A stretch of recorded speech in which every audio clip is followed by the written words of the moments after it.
2008. The largest, most complex, and most expensive machine ever devised by man was turned on. The Large Hadron Collider, or LHC, is a 17-mile-long ring of superconducting electromagnets buried approximately 300 feet beneath the ground near the city of Geneva on the Franco-Swiss border. Chilled to temperatures colder than the void of outer space, and generating a magnetic field more than 100,000 times that of the Earth's, this machine accelerates proton particle beams to a velocity just under the speed of light, and then smashes them together in particle detector chambers in order to break apart the nuclei and unloose the subatomic secrets of matter. At full power, the LHC produces roughly 600 million collisions per second, creating fleeting, minuscule atomic explosions up to 1,000,000 times hotter than the interior of the Sun.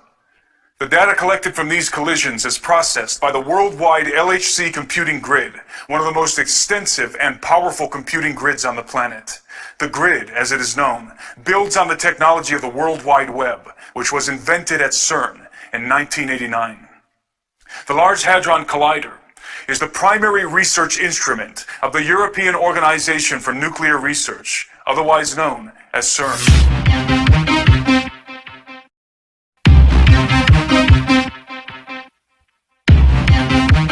What? Wanna go? Whoa. What? Wanna go? What the fuck?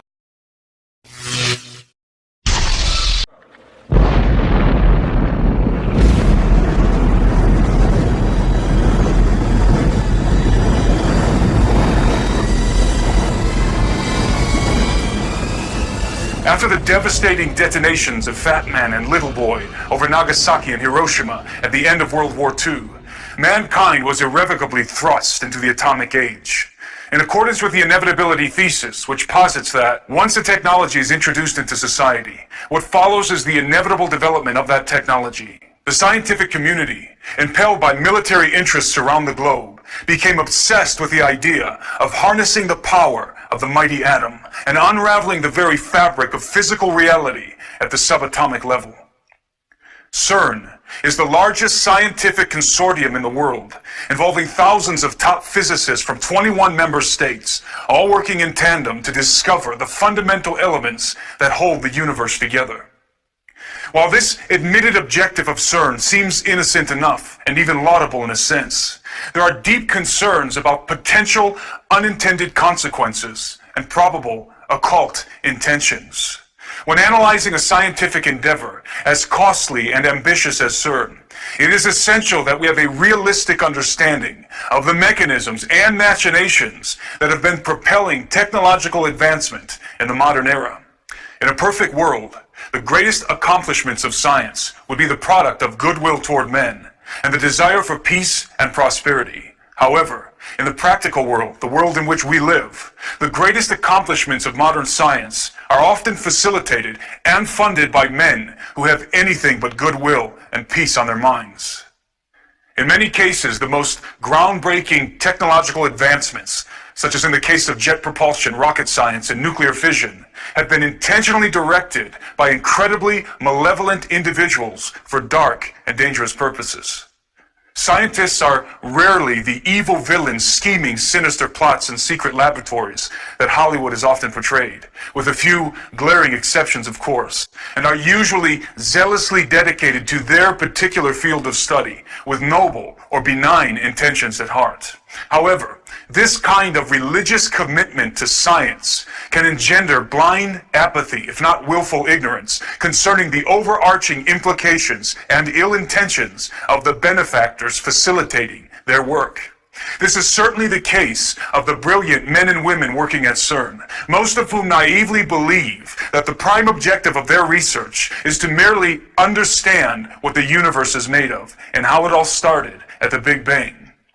Unfortunately, what they fail to realize, apart from the fact that they're working from a false premise to begin with, is that their research is very likely being used to advance a hidden agenda, the conspirators of which are well aware of who created the universe and are absolutely intent on making war with him and enthroning another in his place. CERN is an acronym derived from the French rendition of the designation European Council for Nuclear Research, which was a provisional council organized in the early 1950s with critical backing from the United Nations, whose task was to plan for the construction of a multinational European research facility that would be dedicated to the study and advancement of nuclear physics.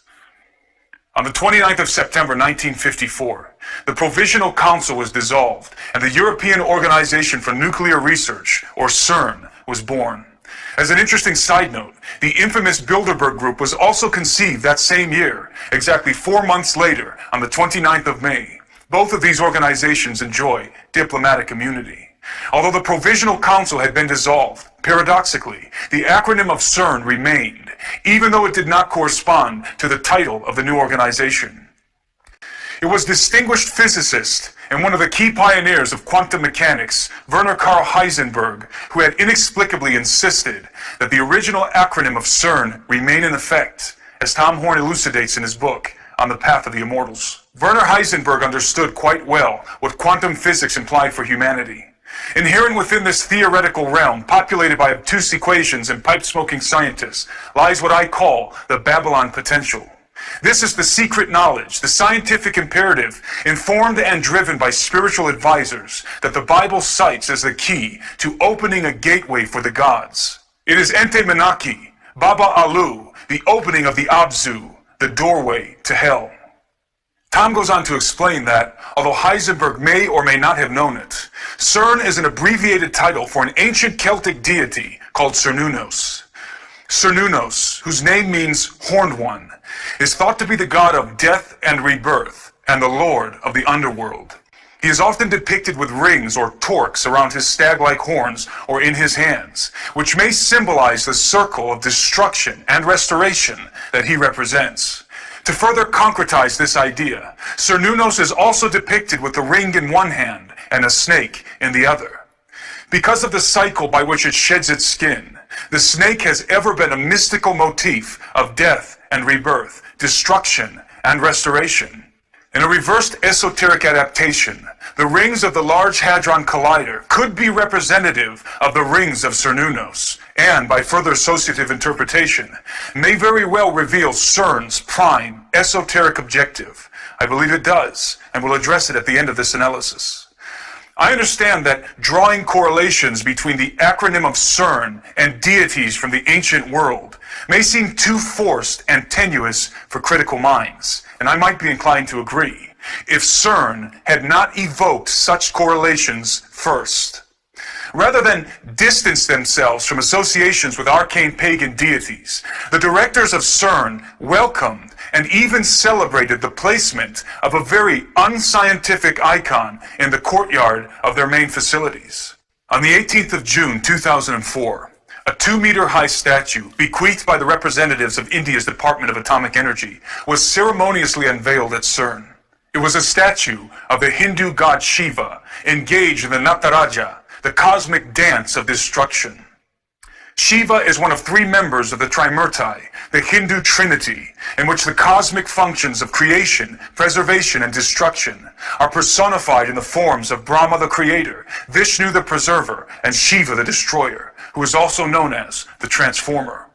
It is important to understand that in Hindu mythology, Lord Shiva destroys the world in order to renew, restore, and reconstitute it. A commemorative plaque positioned next to the likeness of the dancing Shiva emblazons a quote from Austrian-born American physicist Fritjof Capra. It reads, in part, "Hundreds of years ago, Indian artists created visual images of dancing Shivas in a beautiful series of bronzes.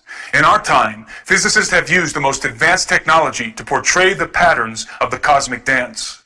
The metaphor of the cosmic dance thus unifies ancient mythology, religious art, and modern physics." Think about this, says Steve Quayle in his book True Legends. A symbolic statue of what might be a fallen angel who promises to destroy things as we know them now and rebuild a new, improved universe, with a plaque basically saying the facility will be trying to unify mythology, religion, and physics. Skeptics will be quick to point out that the unifying of ancient mythology, religious art, and modern physics is only metaphorically represented in the dance of Sheba, and has no practical application in the scientific activities of CERN. Again, I might be inclined to agree, except for the fact that CERN has been deliberately encouraging the coalescence of mythology, art, and physics in very bizarre ways. In 2014, a dance opera entitled Symmetry was performed and filmed at the CERN facilities, including inside of the Large Hadron Collider. Directed by filmmaker Ruben Van Leer and featuring the voice of American soprano Claren McFadden, Symmetry was a collaborative project involving not only choreographers and dancers from the production team, but many of CERN's own scientists. Once again, rather than distance themselves from arcane and mythological associations, the scientists at CERN embraced this highly esoteric and occult-laced production.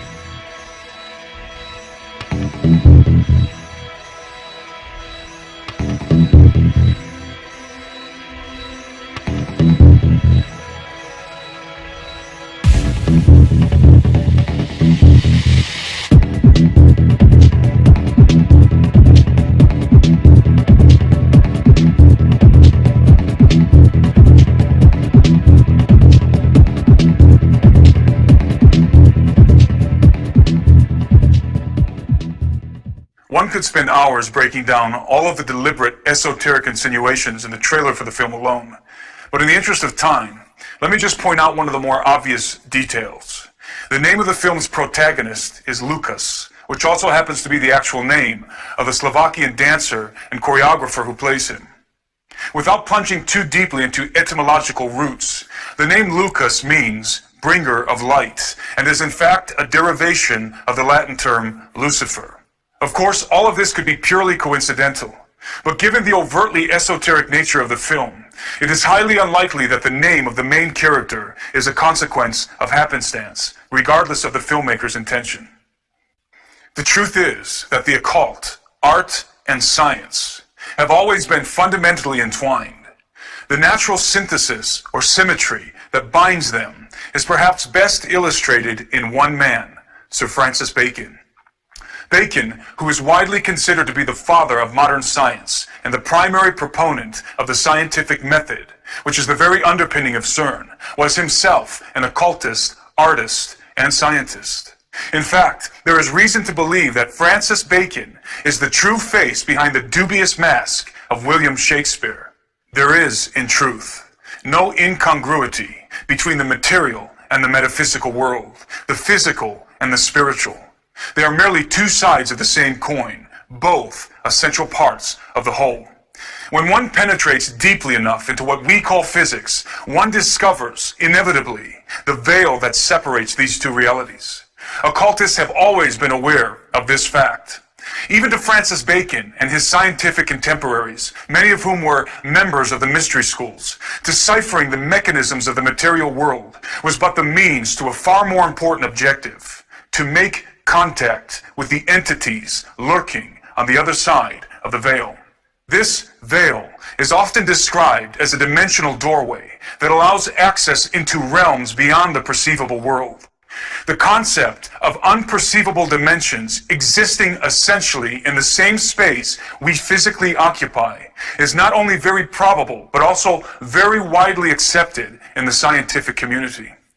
Many top physicists are quietly hoping that the proton collisions happening at the Large Hadron Collider will puncture the fabric of our four-dimensional confine and allow us to peek through the keyhole, as it were, into another dimension or alternate universe. Some physicists have not been so quiet about this very real possibility.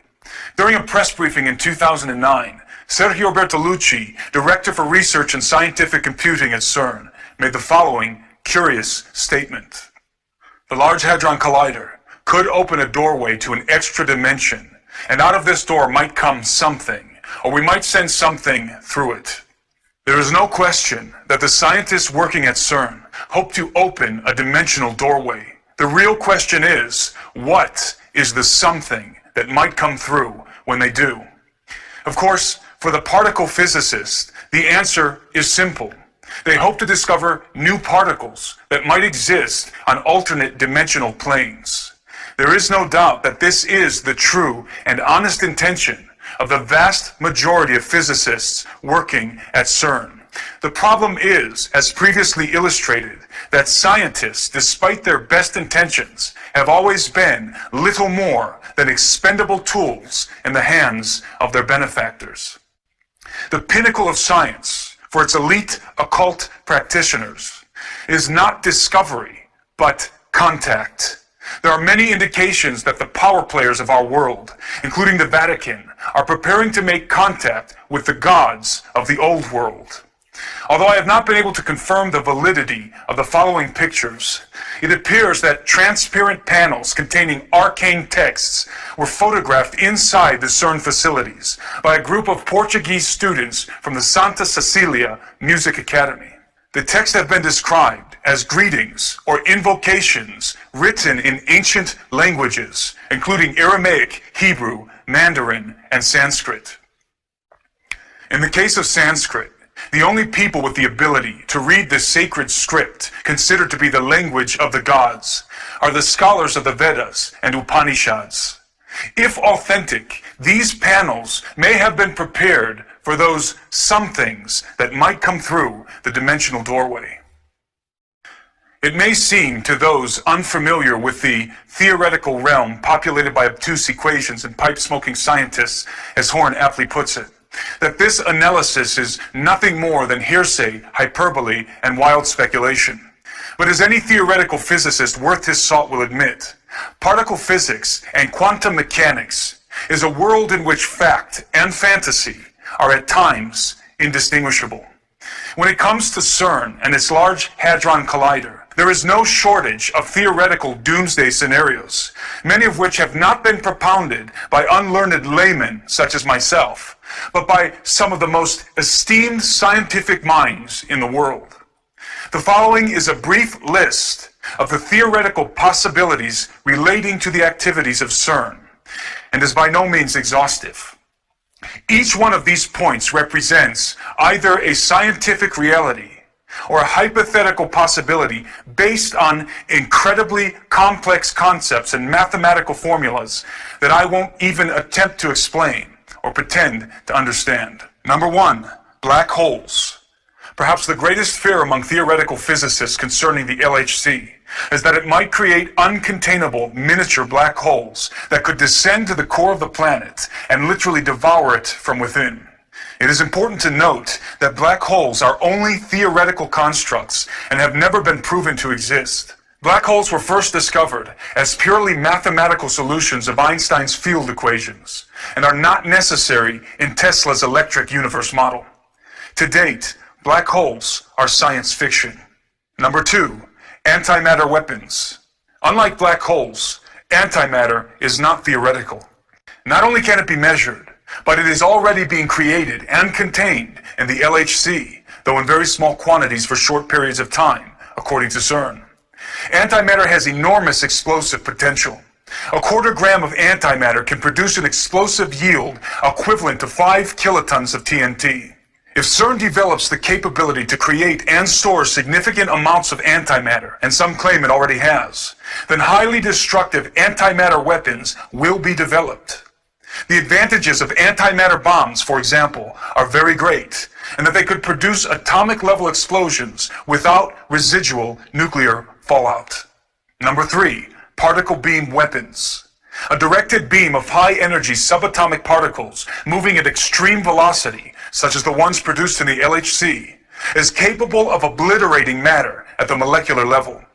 Particle beam weapons are already on the battlefield, especially in Black Ops warfare, and the research of CERN will certainly expand and refine their military application. Number four, time distortion and stargates. It has been suggested that by colliding heavier subatomic particles, such as lead ions, which CERN will soon be doing, space and time could be distorted, creating what Einstein called a Rosen bridge or Stargate, which is basically a wormhole between two different locations, dimensions, or periods of time. It has also been suggested that such distortions in the space-time continuum could lead to what has been referred to as the Groundhog Day effect, in which time folds back on itself, allowing manipulation of the past. Number 5, DNA sequencing and artificial synthesis. Since it is a fact that the synchrotron collider at Berkeley and Walnut Creek, California, was used to help sequence human DNA for the Human Genome Project, it is certainly feasible that the Large Hadron Collider could also be employed in a similar way, but with much more precise results. There is evidence to suggest that artificial human or human hybrid genomes have already been synthesized at collider facilities, including CERN. Number 6, strangelets. Produced from a quark-gluon plasma soup, sometimes generated after high-energy particle collisions, strangelets are the most explosive substance in the known universe, and according to theoretical physicists, were responsible for the explosion at the so-called Big Bang. Contrary to popular belief, strangelets are not theoretical, but have been confirmed to exist at the Brookhaven National Laboratory located on Long Island, New York, where physicists working with the Relativistic Heavy Ion Collider, or RHIC, are attempting not only to produce strangelets, but to contain them. The potential gains of this endeavor for the military-industrial complex are self-evident. Because the LHC is a much higher energy collider than the RHIC, strangelet production and containment is even more feasible at CERN. There can be no doubt that in the best-case scenario, the world is about to witness the most dangerous and potentially deadliest arms race in human history. However, there is something percolating in occult shadows behind the scenes that is even more disturbing than a super collider arms race. When the sum of possibilities is considered, what we have at CERN ultimately is the potential to develop weapons for waging war with enemies far more powerful than mere human beings. This is the Babylon potential to which Tom Horn refers, the ability to open the forbidden gates of the gods and make war with the hosts of heaven, as was likely Nimrod's objective in the plains of Shinar. And this leads me full circle to what I believe to be the supreme hidden purpose of the Large Hadron Collider and CERN.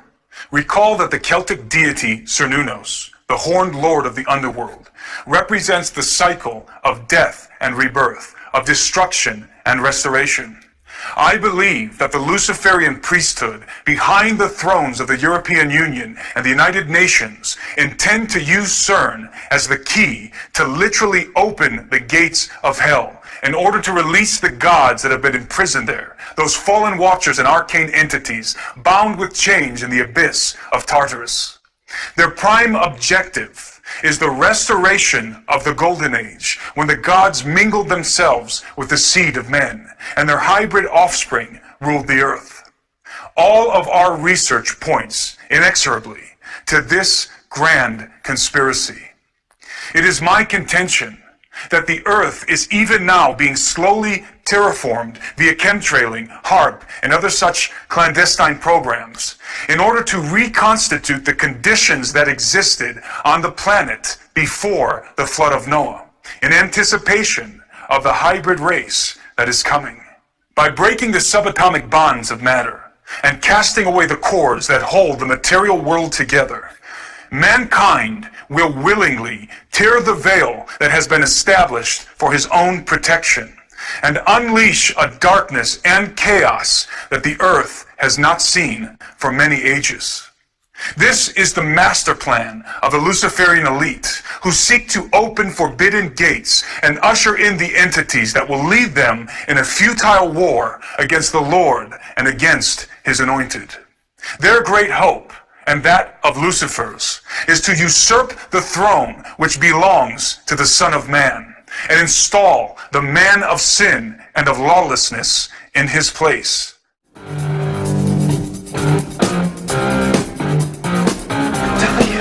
WTF, Gary? WTF? What the fuck does WTF mean? What the fuck? Oh.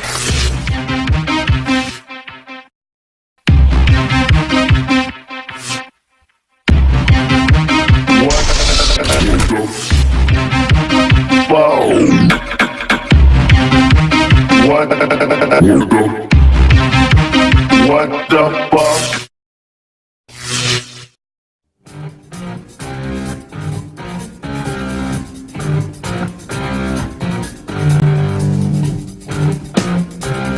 September 2008.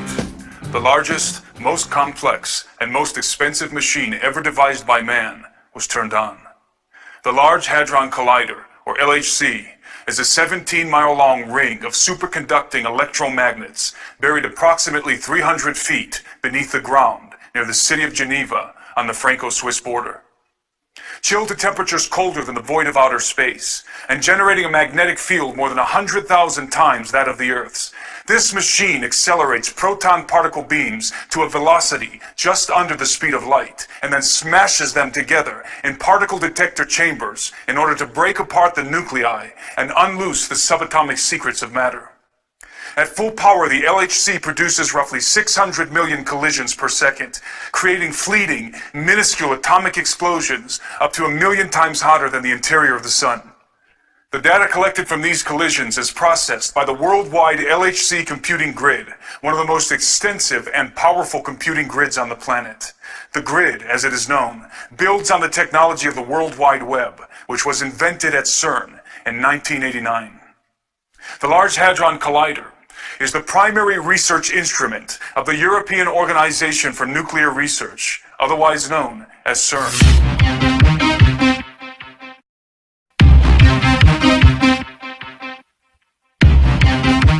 What the fuck?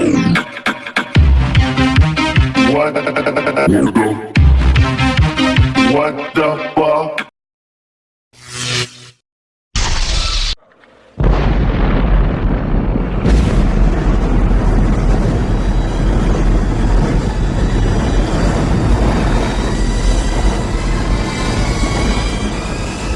After the devastating detonations of Fat Man and Little Boy over Nagasaki and Hiroshima at the end of World War II, mankind was irrevocably thrust into the atomic age. In accordance with the inevitability thesis, which posits that once a technology is introduced into society, what follows is the inevitable development of that technology. The scientific community, impelled by military interests around the globe, became obsessed with the idea of harnessing the power of the mighty atom and unraveling the very fabric of physical reality at the subatomic level. CERN is the largest scientific consortium in the world, involving thousands of top physicists from 21 member states, all working in tandem to discover the fundamental elements that hold the universe together. While this admitted objective of CERN seems innocent enough, and even laudable in a sense, there are deep concerns about potential unintended consequences and probable occult intentions.